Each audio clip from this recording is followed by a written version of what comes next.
For more than 50 years, Sesame Street has brought quality educational programming to kids around the globe.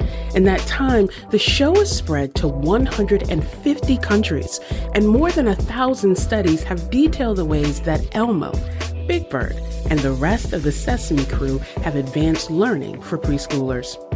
And while we may take it for granted now, Sesame Street upended the conventional ideas of kids' television.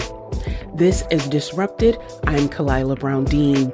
When Sesame Street began on PBS back in 1969, it was meant to be free and accessible to preschool kids across the country.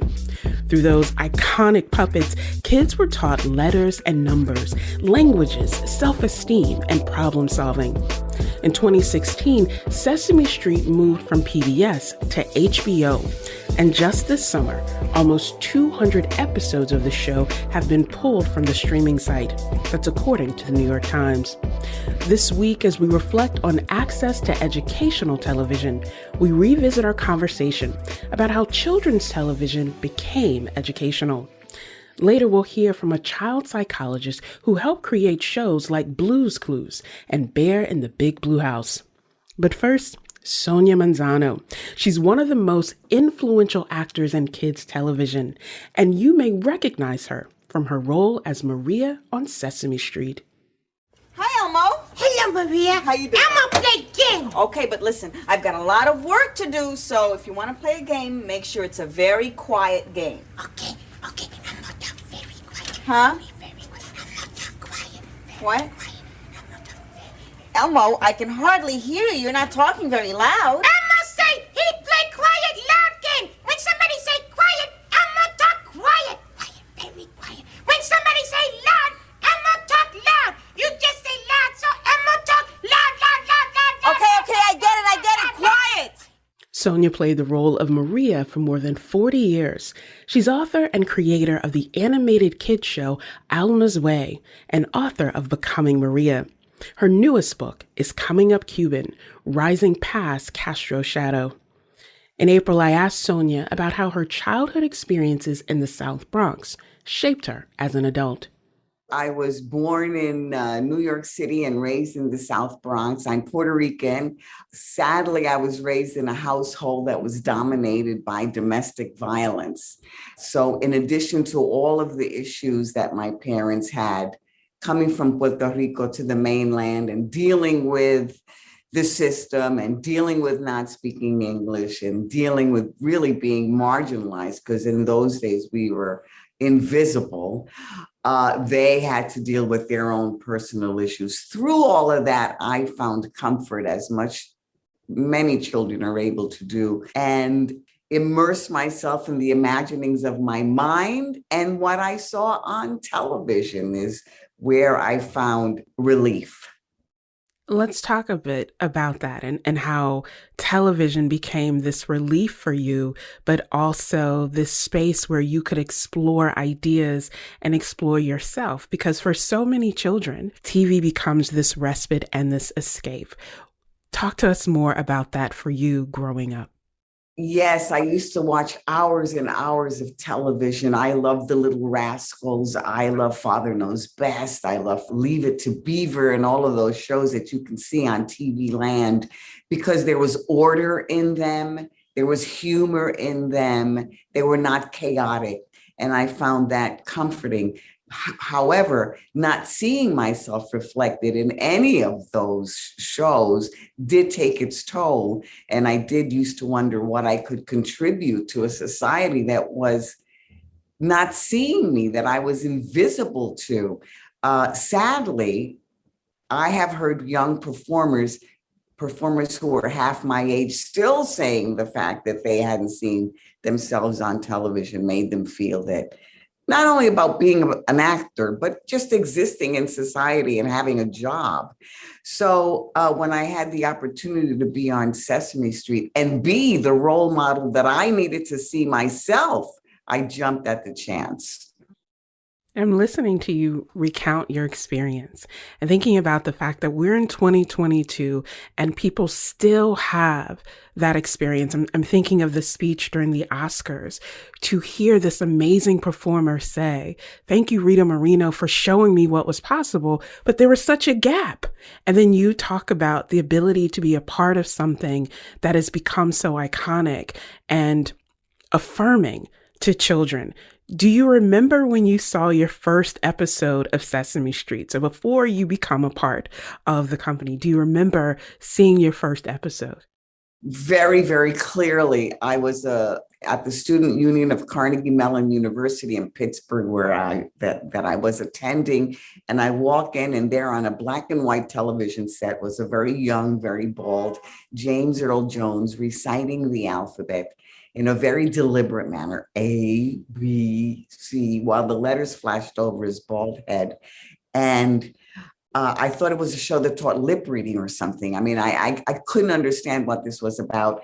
And then when they cut to Susan and Gordon, this beautiful urban Black married couple from a street that looked very much like a street that I might have lived on, I was stunned and I was glued, because it's hard for me to get this across to people nowadays, but in 1969, you never saw a person of color on television. And if you did, they weren't this cute, charming, smiley couple that were Susan and Gordon.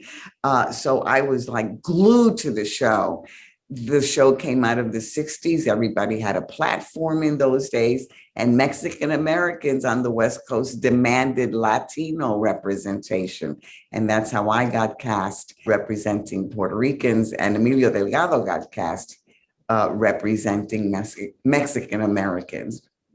You joined the cast in 1971, and the show had not yet become the icon that it is today. And yet it was still groundbreaking in many ways to, as you say, have these positive, affirming images of people that too often was scarce on television, pop culture in general. What was the vision when you joined in 1971? What was the vision for the show? And how did you see yourself within that vision? The documentary Street Gang has been released, and get a chance, please watch it. It's called Street Gang, and it tells you a lot about the early years of the show. In it, Joan Cooney, whose brainstorm was Sesame Street, said, "The people who run the world can read. Therefore, these underserved children should be able to read." It was such a simple statement. And so I was intrigued by it. I wanted to become a part of it. I was interested in what they were doing. There was a time when I would go to other auditions and worry that I might get another part and would have to leave the show. But I didn't want to leave this show that was reaching out to kids, giving them basic skills, showing them life as it existed so they could start their educations on an even level with their middle-class peers. To be the first is an amazing honor, an amazing opportunity, but it can also be very challenging because suddenly you are expected to represent the whole entirety of a community. And as you have pointed out, these are not monolithic communities. We use the term Latino, but there are so many experiences embedded within that. Did you feel the weight of that? Or did you feel like this is my opportunity? Let me make the most of whatever it becomes? Well, eventually, at first I said to myself, who elected me president of Puerto Ricans? I'm just an actress here trying to make my way and deal with Big Bird. But Matt Robinson, who was the original Gordon and a writer for the show, said to me on my first few days, "You're not here to be the cute Latina. You have to make sure the Latino content is accurate." And I said, "Who, me? Are you kidding?" But then I thought about what he said. And there used to be a fruit cart on the show, and it had apples, bananas, and the usual stuff. And I used to think, if this was a diverse neighborhood, the fruit cart would have guineos, plátanos, chautilla, and what you would find in a Latinx neighborhood. Well, I went to the producers and I said, "I think you should put some guineos on the fruit cart." And they said, "Oh, what a great idea." And they did it. And I learned this: everybody has a little bit of power. That wasn't a big deal of power, but I had it a little bit. And I always encourage people to assume they do have a little bit of power and exercise it the way I exercised it on the fruit cart. So I'm proud to say I'm the first person to diversify a fruit cart. But all kidding aside, I always don't think about having a heavy load or representing the universe. I do what I think is right for me from my heart. You share that power as an actress, but you also have shared that power as a writer and as an executive producer, and using that power to tell stories in their fullness and to change the environment for many people. What was that experience of not just being Maria in front of the camera, but also saying in these spaces where we can set the tone for power and for representation, I will be in those spaces? Well, I got the opportunity to do that when Linda Saminsky at PBS asked me to create a Latinx family show, an animated series. And that part was easy. I mean, I just went from my life. I was born in the South Bronx and raised, and I remembered my childhood there and decided to fashion Alma after myself. But the theme of the show is left up to me. And I always learn from Sesame Street, look around see what's going on with the kids around you and address those issues. I noticed that a lot of underserved kids, because they don't speak English, because they're in overcrowded classrooms, because they get tested all the time, because they can't memorize and fail those tests, were thinking they weren't smart. They were not using their brains even before they recognize the joys of thinking. So Alma's Way is simply about thinking. If Sesame Street was simply about kids who run the world can read, I say kids who run the world can think. So in every episode, there's a moment where Alma has a problem and we see the thought process through the power of animation. As I listen to you talk about the different parts of your journey, the work that you have done and continue to do, there is an explicit appeal to the humanity and worth and dignity of children. And something that I think gets overlooked, that we don't treat children as people, as humans who are capable of making decisions for themselves, and to honor that basic humanity. Where does that come from for you in your commitment? I guess I remember my own childhood and going into my mind myself and putting two and two together by what I saw around me. So I always felt that I was full of ideas and notions and observations.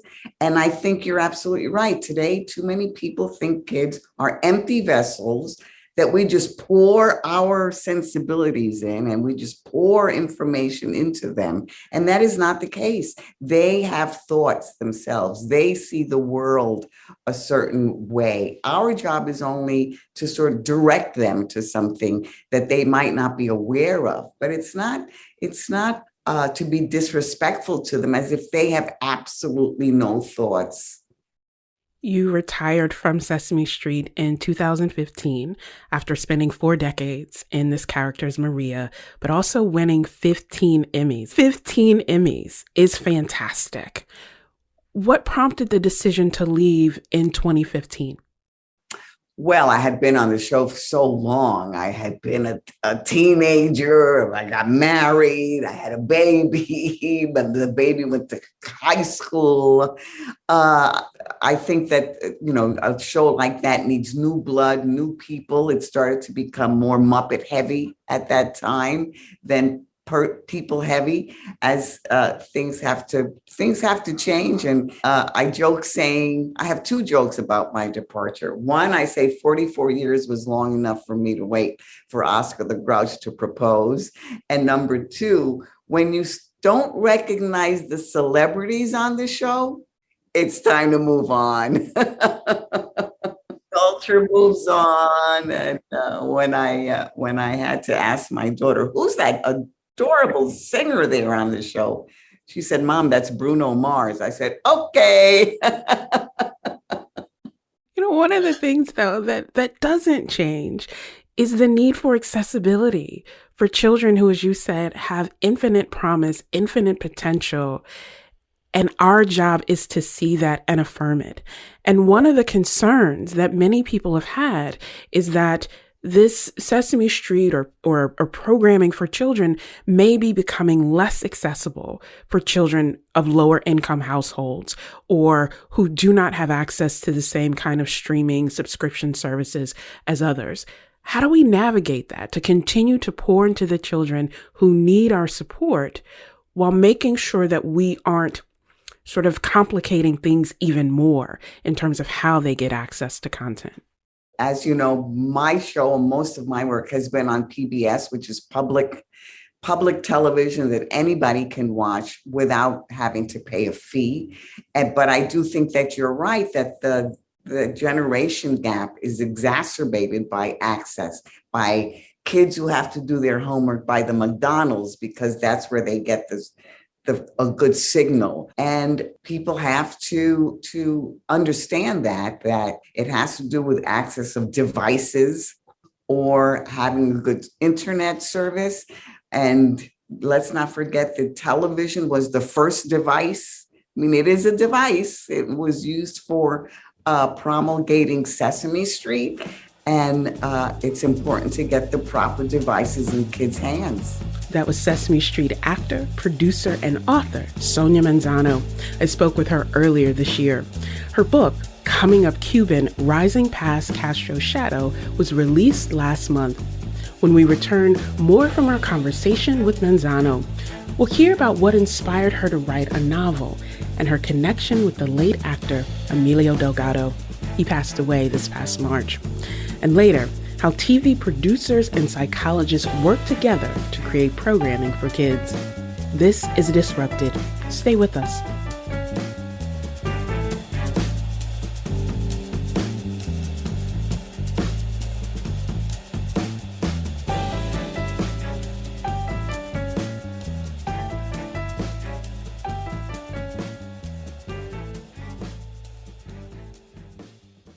Welcome back to Disrupted. I'm Carlisle Brown-Dean.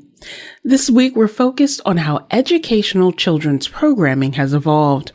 Coming up, we talk to a UMass psychologist who's consulted on some of the biggest kid shows of the last 50 years. But now, ahead of Hispanic Heritage Month, we listen back to a conversation with actor and producer Sonia Manzano. She's best known for her work as Maria on Sesame Street. Maria lived on Sesame Street for 40 years, first on her own and later with her husband and fix-it shop owner, Luis. Luis was played by the late Emilio Delgado. Delgado joined the cast the same year as Sonia, and here he is in 1972, reflecting on his first show with public broadcasting station KERA. Luis on Sesame Street is the only Chicano on Sesame Street in New York City. What is he trying to say? I think what Luis tries to say on the show, or the concept of Luis, is that Sesame Street up to now has been mostly directed toward the black child or the white child, the disadvantaged child, and up to now the Chicano child has been non-existent as far as Sesame Street was concerned. When they talked to you about becoming on Sesame Street and acting the part of Luis, did you feel like maybe you might get stereotyped? We're looking for somebody who looks like a Chicano, who sounds like a Chicano, and can throw in a few body of words aside from the script. Chris, that's the old thing that's happening. Everybody's hiring Mexicans now, right? But the one thing I will say is that from my experiences as working as an actor in Hollywood, is that I don't play stereotype roles. I refuse to accept stereotype roles. And I refused a lot of jobs because of that, Did you cover this when you were interviewed or were being considered for the job of Luis? Definitely, yeah. They asked me, questions such as that, for instance, and I just came out and told them, I said, the Chicano is today, he's contemporary, he's a part of, lo que pasa, That's not the way there's no Chicanos on TV being portrayed in those kind of roles, positive roles. puros payasos and lackeys, bandits. That's the only kind of roles that have been up to now on TV. Ya comienza la cosa a cambiar. It's starting to change right now, and it's in a token stage now. That was Sesame Street actor Emilio Delgado speaking to KERA in 1972. Delgado died in March. I asked Sonia Manzano about her relationship with Delgado and what she thinks about his legacy. Emilio Delgado had the rare capacity of being able to look at every person and every child as an individual. All of us tend to put people in groups. The girls I go out and have cocktails with, the kids that I'm going to, but Emilio in his heart actually saw each person as an individual. It was uncanny how he did that. Because of his passing, of course, we've all gotten together and chatted about him. And it is remarkable how most people have come to the same conclusion about him in different ways. He was a very spiritual person. He was doing Tai Chi and meditation way before people did it on a very popular basis. He was a very kind person, and he was a sincere person. And I think that's why kids loved him. I liked him so much. As you said, our chemistry was terrific. That's why people thought we were really married. It was a wonderful experience to be with him for so long. One of the things that I learned from the tribute that you wrote about him was his life as an activist, who you said a little while ago, we all have power. So whether it's using a button or standing up for farm workers or acting in a series, the ways in which being an activist was central to him, that he showed up in those spaces in those ways. What do you think we should know about that? Right. I always mention that when I first met him, I thought he was an activist for Cesar Chavez, because as a supporter of that movement, he would pin a boycott grapes button on everybody he came in contact with. So I assumed he was like somebody who was going to join us at a seminar or something like that. I didn't realize he was hired as an actor, and that was just his platform. And he was going to sort of use the little platform he had to make us aware of the challenges of Cesar Chavez and his organization. One of the things that has happened during this pandemic is that many of us are in this period of reflection, thinking about what we do, what we're called to do, the imprint that we want to have on this world, in our communities. And you have dedicated your entire career to that. Even as you said, thinking, I'm just an actress or I'm just a writer. When you think about your role as Maria, your role as a writer and executive producer, what's that legacy that you want people to say, this is the imprint of Sonia Manzano? I love stories. And I really think that the way for people to connect is to tell each other their stories. I love, for example, Atlanta. I love that show because these are stories that I never heard before.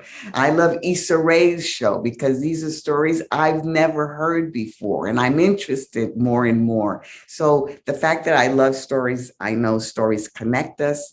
And what I want my legacy to be, I want it to be this. I want people to say, boy, when that show, Alma's Way, was aired, right after that, there was a plethora of kid shows created by a lot of people of color, and not just being on the scene as policemen, but actually being the creators of the shows. If Issa Rae and Donald Glover are listening, we need Sonia Manzano on a project with these people, because as you said, it's that generational, intergenerational, cross-generational experience that the context may change, but the heart does not.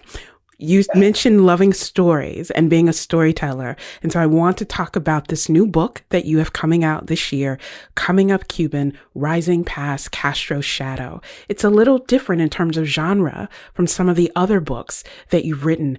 Talk to us about this new book and why you decided this is where I want to go with my writing. Well, writing is something that grabs you by the neck and you never know where it's going to take you. I am not Cuban. Let me state that right from the top. I'm New Yorican, Puerto Rican, but I'll try to tell you this quickly. I was at a book cocktail party, and a white American man said to me that he was raised in Cuba until he was 5, and his father had a chicken farm there, and he had a dog.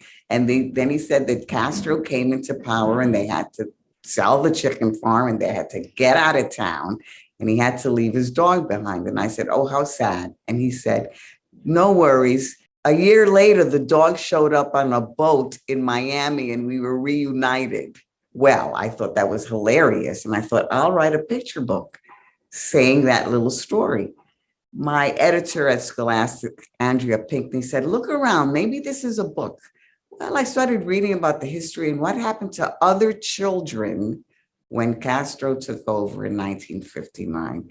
And then I was down the rabbit hole of information. All of a sudden, I found out that 14,000 kids were sent to the mainland unaccompanied during the Pedro Pan program. I found out how families who were pro-revolution were suddenly disenchanted because things took a nasty turn right away and they fled. So families were disrupted. And then I thought about, well, what happened to the kids who stayed, who couldn't leave? And I started investigating the Brigadista movement, which was the literacy aspect of Castro, because I remember as a kid seeing him ranting and raving in the United Nations about social issues that he was going to, and the militarization of what kids were doing in schools with the Pionero program.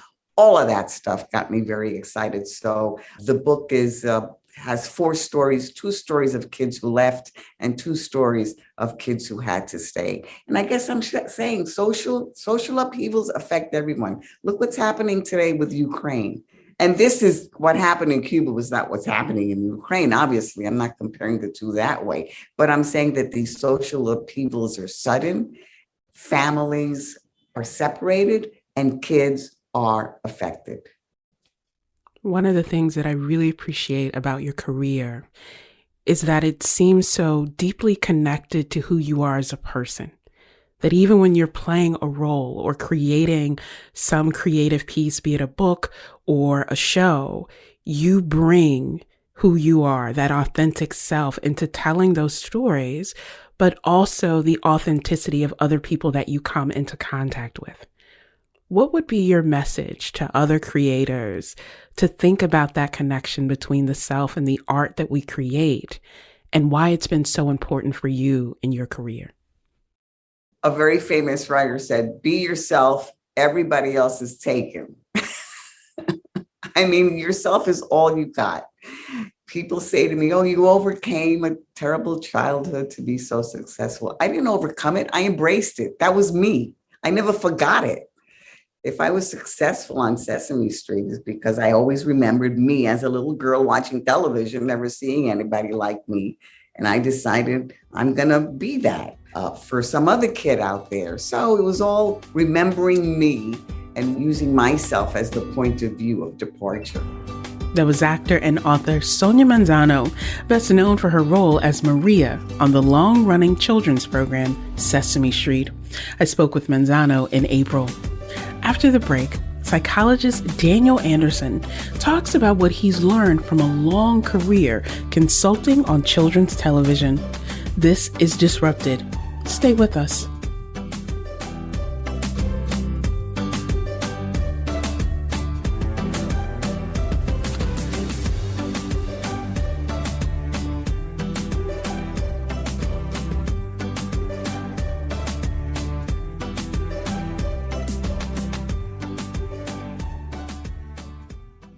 Welcome back to Disrupted. I'm Carlisle Brown-Dean. This hour, we revisit our conversation about how educational TV program has evolved over the years and it's influenced generations of young people from shows like Sesame Street to Blue's Clues. Our next guest was a foundational voice in bringing scientific research into the TV writing process. Daniel R. Anderson is Professor Emeritus of Psychology at the University of Massachusetts, Amherst. He's former consultant for Nickelodeon and Sesame Workshop. Anderson helped in the production of countless kid shows like Bear in the Big Blue House, Gullah Gullah Island, and Dora the Explorer. When I spoke with Daniel in April, I asked him how he became interested in child development and programming. Well, first I got interested in children and television in an odd way. I was interested in the development of attention, and I got interested in that because an undergraduate student asked me, Professor Anderson, you lectured today that younger children have more difficulty sustaining attention than older children, and that younger children are more distractible than older children. How come my 4-year-old brother can just sit and stare at Sesame Street? Which seemed to violate both those ideas that a young child is distractible and has trouble sustaining attention. Well, since I was interested in the development of attention, I thought I should find out what was known about attention to television. Was that something special or what? I quickly discovered, this is back in the 1970s, a long time ago, that nobody had been studying children's attention to television. And I had no way of honestly answering the students' questions. So I began to study children's television. The more I learned, the more I knew what we had found was relevant to producing good television, producing television from which children could learn. Eventually, I got contacted by Sesame Workshop, and I also got contacted by Nickelodeon, and then later Henson Productions and Disney, and worked with all of them trying to produce television for preschool children that was educational and would really teach them. You have worked with the most iconic standouts in the field who have had an imprint on children's television, children's learning now for generations to be able to see those changes. Let's talk about your early work with groups like Sesame Workshop and Nickelodeon. What is the role that you played in the development of the shows connected to those platforms? Well, originally, first for the workshop, I helped them with research to do, and I did a lot of study on Sesame Street on how children watched it. And at that time, whether the newer programs were more successful than the older programs in terms of whether the children paid attention at the right times and whether they were understanding the intended lessons. Through all that, my students and I learned really a great deal about children's viewing. So, for example, we found that very young children had very short periods of attention to television. They'd look at the TV and then go back and play with their toys for a little while and look at the TV and so on, so that their attention was very sporadic. But from studying in the homes, we set up cameras in families' homes and videotaped how the children watched television at home. We found that the older children the more attention they paid to television. So 1-year-olds, for example, would pay very sporadic attention to the screen, whereas by the time children were 5 and 6 years old, they were spending much more of their time looking at the TV. We speculated that this was because the older children understood more. And the question then was, what drove attention? People at the time were saying, oh, it's the fast pace, sound effects, things like that, things that draw their attention to the TV. And that's what kept them watching. And a lot of producers at that time believed that too. But what we found was that the primary driver of attention was how much the children actually understood the program they were watching. The fundamental driver in whether children pay attention to television or not is how interested they are in the content, not so much the production value, the story, the lesson, that kind of thing. And if they couldn't understand it, their attention would be rapidly lost, regardless of how much music, sound effects, rapid pacing, and so on there were. So it was a fundamental insight that you couldn't get kids to watch a program just from the program's production features. You really had to have good writing, that is age-directed, appropriate age-directed good writing for the kids, and fundamentally good stories. Let's talk about those stories and the ways in which the stories help the children connect, but also helps children see themselves. And I think we sort of take for granted how important that was. You worked on a number of key shows like Blue's Clues, Dora the Explorer, Gullah Gullah Island, all shows that showcased people and ideas and lives that were often missing from television. How important is it to show kids those diverse representations? How important is that in showing that diversity? Oh, it's very important. At the time I started working with Nick Jr., for example, commercial television had very few female characters and very few Black or Hispanic characters. And so it was really dominated by male-oriented action cartoons, even when there weren't people, most of the cartoons featured animal characters or robots or things of that sort. I argued very strongly to the Nick Jr. people that there was a total lack of human characters, and especially families, and families that a child could take seriously. So, for example, with Gullah Gullah Island, I argued very strongly that we needed a program that not only had characters that children didn't normally see on television at that time, but that what was really lacking in children's television then was father figures. So the really important part of Gullah Gullah Island, from my point of view, was a charismatic but loving father who really was a strong presence in the children's lives and the kind of person that a boy could model himself after. A lot of the learning that goes on in preschool years is social and emotional learning, as well as learning about self-control and things of that sort. But children and adults don't remember how they learned those things. They don't remember the learning that actually happened during the preschool years. So often they can't attribute it, oh, I watched Gullah Gullah Island and that's why I'm a good father. But in fact, subtly and constantly, children are absorbing the values that they get from the stories that television provides them. Another show that I worked on where we modeled the main character to show good fathering was a show called Bear in the Big Blue House. Now, these were puppets, full-bodied puppets, and this was a show that was produced by Henson, but appeared on Disney. And we modeled Bear, the main character, in part after my brother, who at that time had 3 young daughters.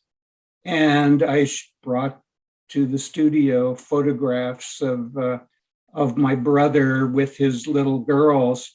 And he's a big man and they were young children, but you could just see the kind of the strength but love that he had with those young girls. And so in Bear in the Big Blue House, Bear is a very large, full-bodied puppet character looking like a very friendly bear, but the rest of the characters are small puppets representing animals who live in and visit his house. And I've had people, I had a construction worker one time tell me I was wearing a hat that had Bear in the Big Blue House on it. And he stopped me and said, you know, I watched that with my son, and it really shows me how to be a good father with a little boy. And so one of those things that I'm actually quite proud of. You know, I'm listening to you recount your work in these shows, and I'm smiling because although I was an adult when these shows were out, I remember watching them with my nieces and nephews. It does have this multi-generational ability to bring people together, to remind us of the experiences, those skills, those values that I think often we take for granted as adults, but we also lose sight of how children engage and play and learn and can teach us. What would you say are two of the most important skills or educational goals that we should think about in creating children's television? Well, first and foremost, we have, when it comes to young children, and now I'm talking about children roughly 2 to 5 years old. Children under 2 really shouldn't be watching television because they, by and large, don't understand it. It's not that it's necessarily bad for them, but it's not a great way for them to spend their time. And they're often distracted by the TV from fully engaging in play and interacting with family. Parents get distracted by television being on all the time as well. And so they don't speak to their children as well or intelligently or as caringly as when the television is off. But after 2, children begin to understand.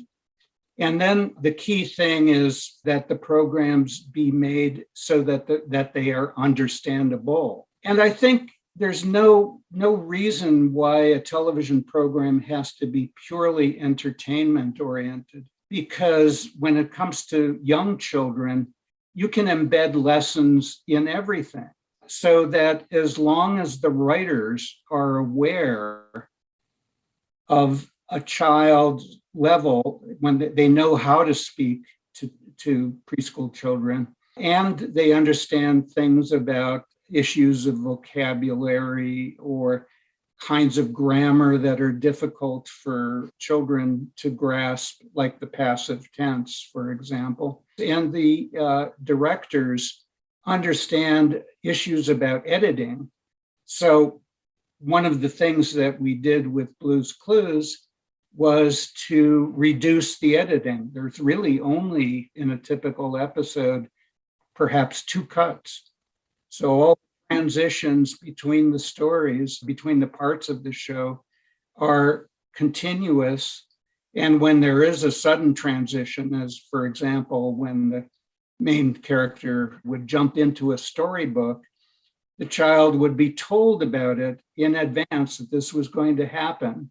They would see it happen, and then the child was told what just happened. Now we're in the book, and we're going to have our portion of the show that's in the book.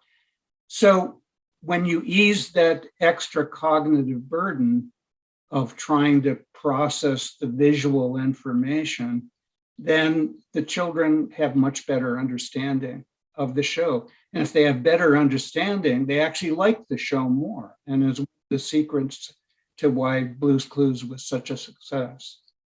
It's been about a decade since you were actively involved in working on these shows and this content and this understanding. And in that time, we are going through a pandemic that has disrupted every aspect of our lives. And one of the outcomes is that we have more screen time, not just for children, but for all of us, for adults as well. As we look forward, are you concerned about that relationship between children and TV today? Or do you think there are things that we can draw on to ensure that we are using that to really help children grow and develop and not just casting it off as bad? Yeah, I'm actually very concerned. I think the research during the pandemic most of it hasn't come out yet. But what has come out is that all the screen time that children are spending is not good for them. The American Academy of Pediatrics recommends that after about 2 years of age, the maximum amount of screen time should be on the order of 2 hours, perhaps more for older elementary age and adolescent kids. But the reality is during the pandemic, kids are on the order of 8 hours to 12 hours of screen time. And that's just simply too much. Here are the problems.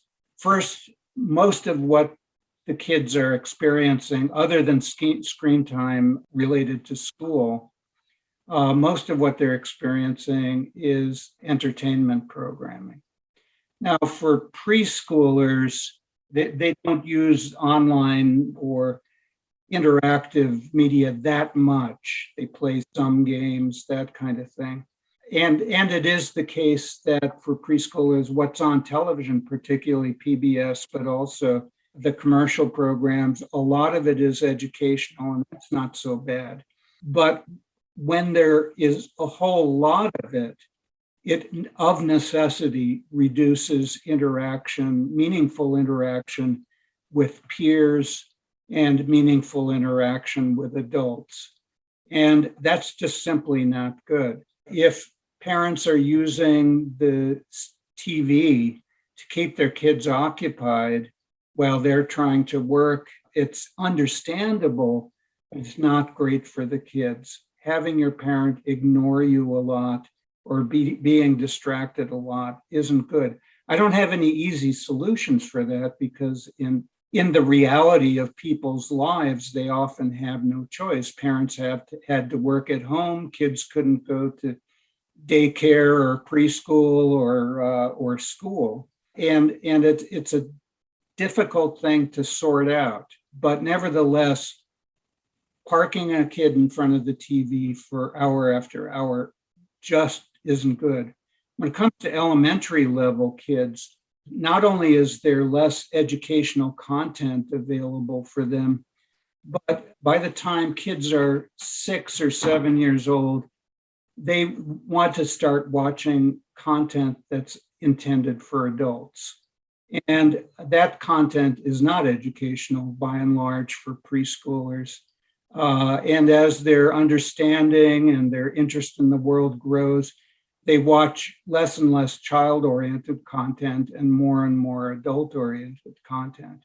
The other part of it is that if a kid's parked in front of the screen, he or she is not getting exercise.